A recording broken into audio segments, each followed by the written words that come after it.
All right, hello, this is Andy, and I'm going to show you how to print something today. So if you have a teacher that needs worksheets printed or packets or whatever you need, or you need to print the subplans off because you'd rather have that paper in your hand, this is how you'll go about and do it. So first off, I click on the department I'm in, and then I go to the teacher who I'm working for today.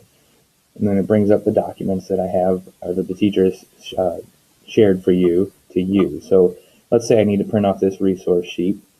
I'm just going to double click it, and it brings up the actual document. I have a couple different ways I can print. One, I can just click this little icon right here, which is easy, or I can go to File, scroll down to print and do it that way, or I can just hold down Control and press P. When I do that, it brings up the print dialog, and I need to make sure that my destination is in the right place. It should be saved in HR Workroom, but it may change. So if it looks any different, click the change button, and then you'll get a list of all the different printing options that you have. Yours may look a little bit different, but what you're looking for is one that says HR Workroom Copier, and it'll either be a 1 or a 2 here. In this case, I have the 2. I'm going to click on that, so I'm sure that it's going to the right destination, and I'm going to click Print. When I click print, we have to use something called private print. So what I have to do is I have to plug in a code so that when I go down to the copier, I can access that and print it so that it just doesn't print right away. This just helps with people not getting interrupted with their jobs and things. The code that you can use is really whatever you want. In this case, I would suggest just using a 1. So I'm going to click 1, and that's it. And I say OK.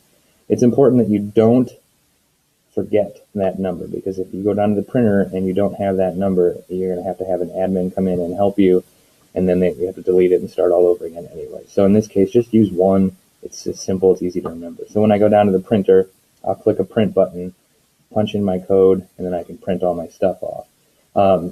You probably need some help if you get down there, but usually there's somebody in there that can help you. If not, the ladies in the office can certainly assist you.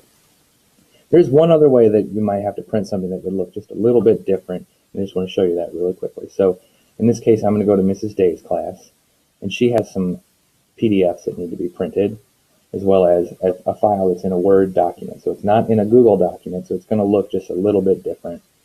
If I double click it, I get this screen, which is the same, and if I do a PDF, I get the same thing. It just kind of brings it up in front of everything else.